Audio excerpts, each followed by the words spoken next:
Assalamualaikum warahmatullahi wabarakatuh. Yang terhormat Ibu Mega Nurmani Tias selaku dosen pengampu mata kuliah Perekonomian Indonesia kelas G.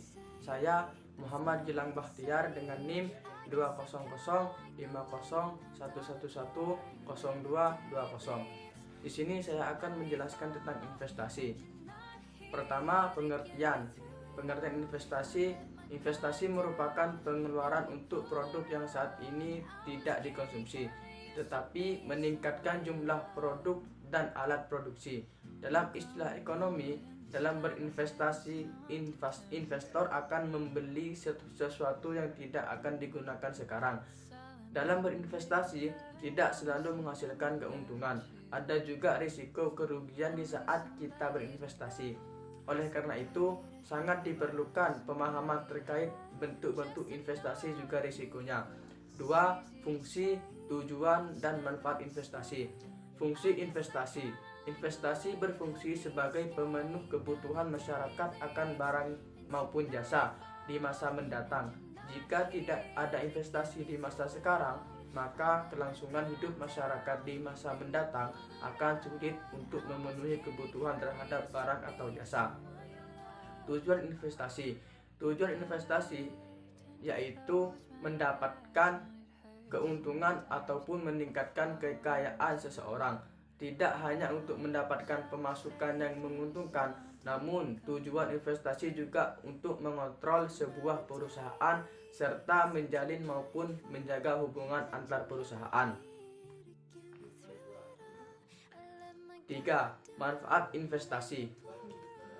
Dengan adanya investasi yang dilakukan oleh masyarakat, perusahaan dapat meningkatkan peralatan bisnisnya, menambah sumber daya manusia di perusahaan, serta dapat mengembangkan kegiatan dalam perusahaan.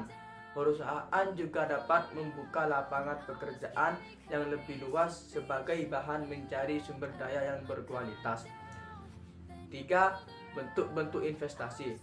Investasi dapat dibedakan menjadi dua, yaitu investasi pada aset finansial dan investasi pada aset real. Dalam berinvestasi pada aset finansial terbagi menjadi dua, yaitu investasi langsung dan investasi tidak langsung. Investasi langsung. Pada investasi langsung, investor akan melakukan penanaman modalnya secara langsung. Modal yang dimiliki investor akan dipergunakan untuk membeli aset real, di mana yang berupa emas, tanah, apartemen maupun rumah. Investasi tidak langsung. Pada investasi tidak langsung, investor tidak memiliki keterlibatan aktif secara langsung dalam pengelolaan dananya.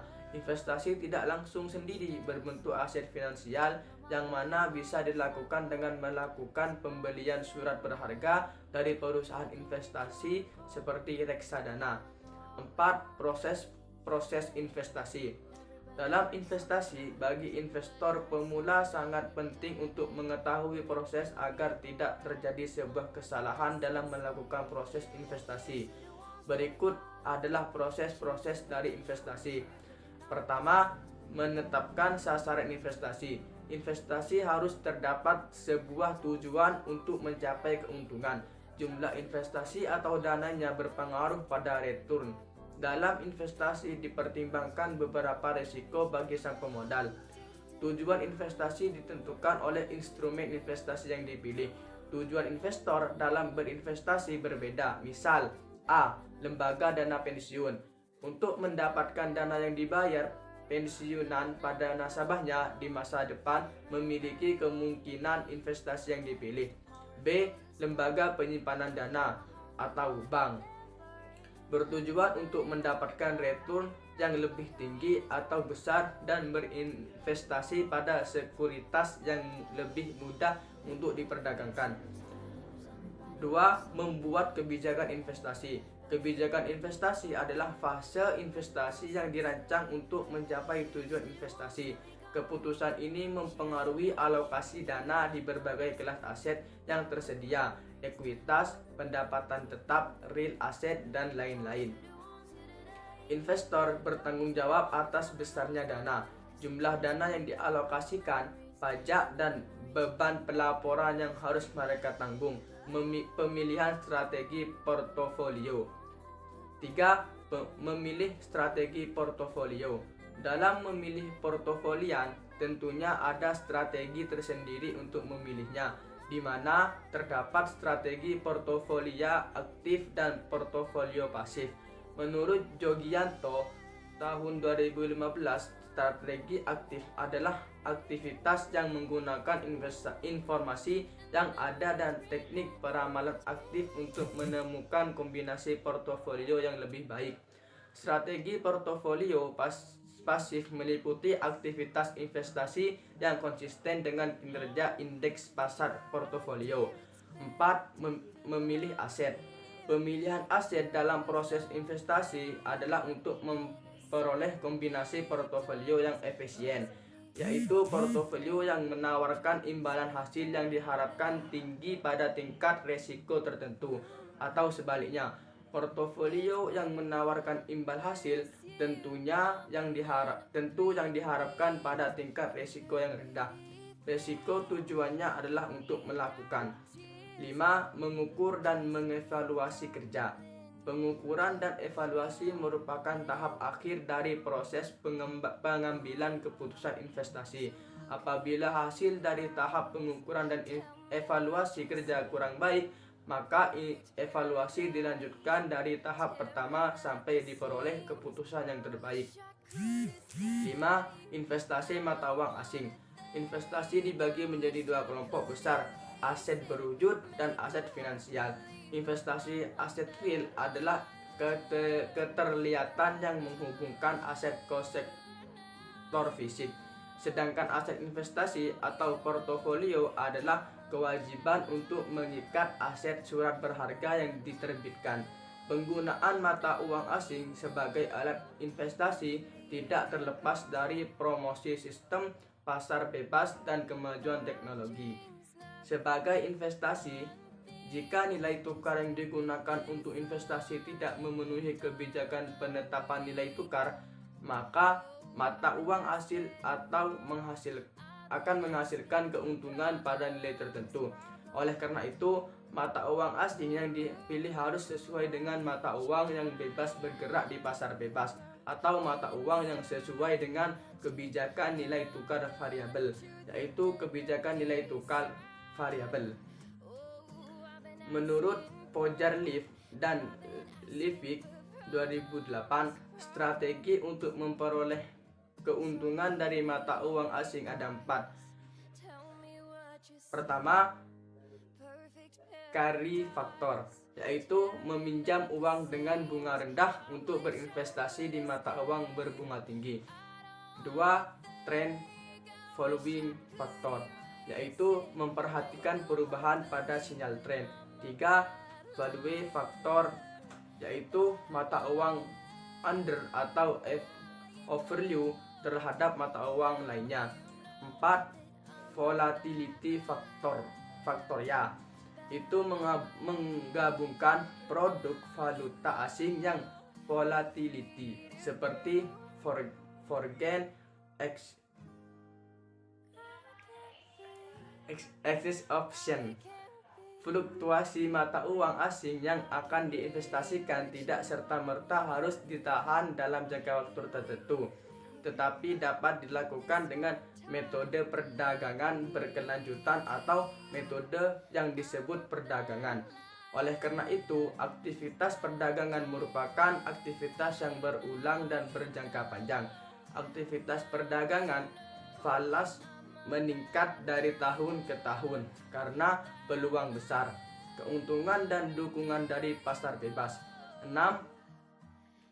Keputusan dan jangka waktu dan investasi.